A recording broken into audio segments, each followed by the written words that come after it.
Bonjour à tous, nous sommes devant la salle du Sénéchal où sont reçues en ce moment même les assistantes maternelles de la mairie de Toulouse. Elles sont mobilisées depuis quelques mois pour demander que leur salaire soit revu à la hausse et leur plage horaire de travail moins étendue. Autre mobilisation à Toulouse aujourd'hui, celle des mères veilleuses. Conséquence de la loi Taubira, elles refusent l'idée que des ventres de femmes soient l'objet d'une marchandisation.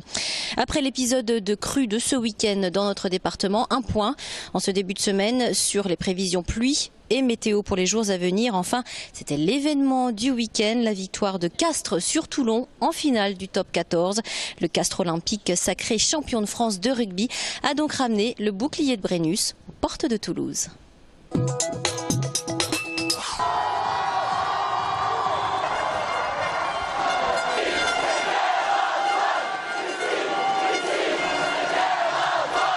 Ils attendaient ce moment depuis 20 ans, les supporters du Castres olympique. Voir le bouclier de Brennus de retour au cœur du stade Pierre-Antoine. En ébullition devant ce cher bout de bois, les 15 000 Castrais ont prolongé la fête dimanche. La veille, quelques heures avant le coup d'envoi, Castres et tout le Tarn affichaient ses couleurs. Direction l'écran géant place Soult, l'exploit était déjà dans toutes les têtes.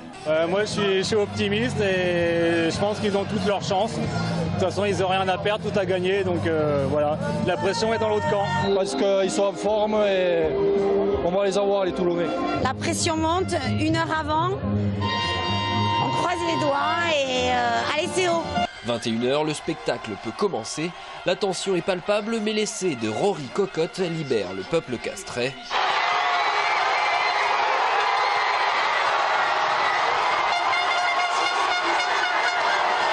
La seconde période est vécue avec encore plus de passion. Certains prient, d'autres veulent jeter un sort à Johnny Wilkinson. À 23h, c'est la délivrance, l'émotion submerge les ciels et blancs. Le Castres olympique s'impose 19-14 contre Toulon. Instant intense de bonheur.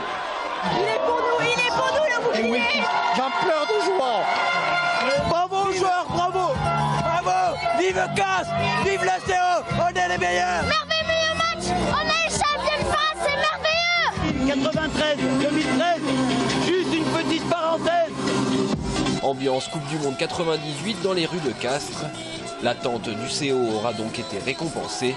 20 ans, c'est une éternité. Le Brennus à Castres, c'est mérité. L'enquête sur les complicités dont aurait pu bénéficier Mohamed Merah se poursuit.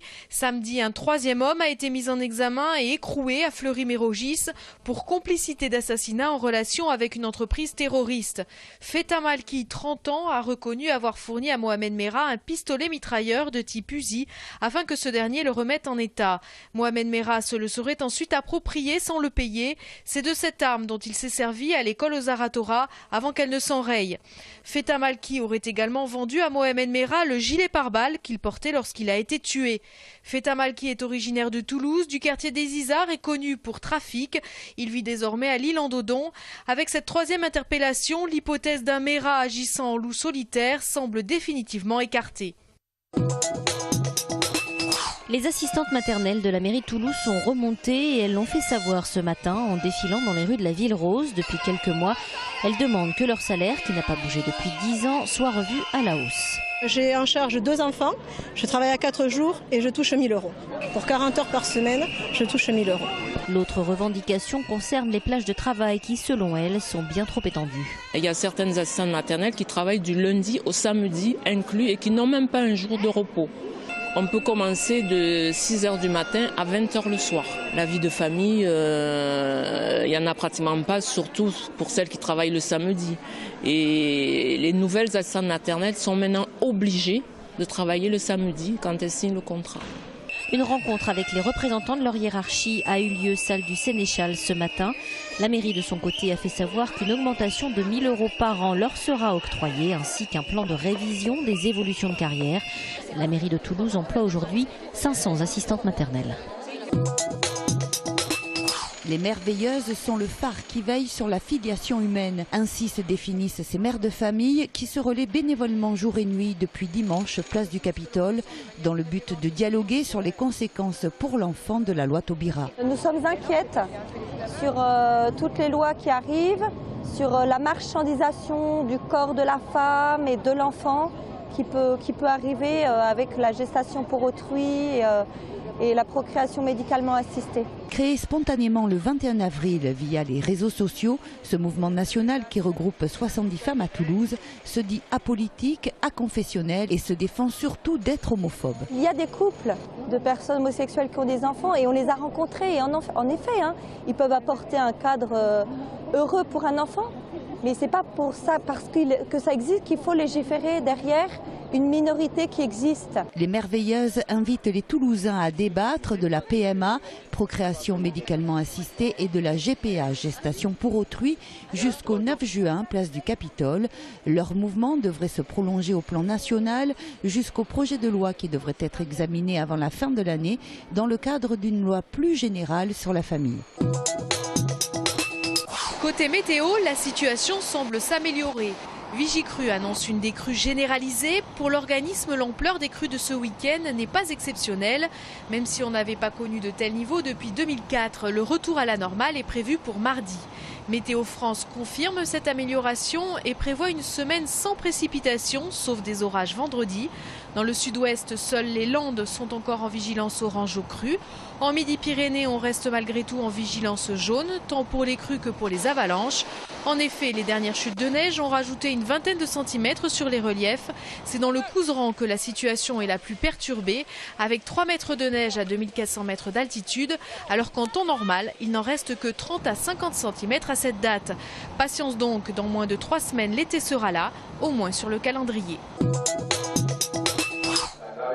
En 2010, la communauté de travail des Pyrénées, la CTP, qui regroupe 8 territoires sur 3 États, lançait l'Observatoire pyrénéen du changement climatique. À sa tête, Jean-Louis Etienne, médecin, explorateur et tarnais d'origine. Il animait à l'hôtel de région un colloque, objectif préparer aujourd'hui les acteurs pyrénéens, futurs perturbés climatiques de demain. Si vous allez du côté de la Méditerranée, par exemple, ou du côté de l'Atlantique, petit à petit, on se rend compte qu'il y a une érosion, si vous voulez, qui se fait sur les zones sableuses. Mais je trouve que l'intelligence de cette commission, c'est de commencer à mettre en place un comité de réflexion qui permettent de l'anticiper dès aujourd'hui. Et ça, c'est une nouveauté. L'Observatoire pyrénéen du changement climatique a également mené une étude rendant compte de l'impact du changement climatique sur 7 domaines clés de l'économie. Finalité, proposer des pistes d'adaptation et d'amélioration. Exemple avec la culture du maïs dont la région est la 2e plus grosse productrice nationale.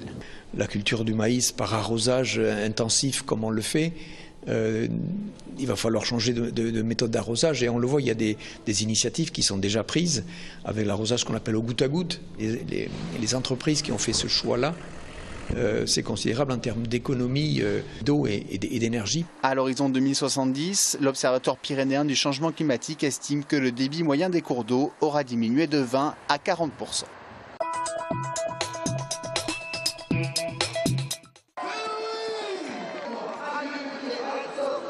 La plus grande mêlée de rugby est toulousaine. Dans le cadre du Festoval, 1220 Toulousains s'étaient réunis place du Capitole.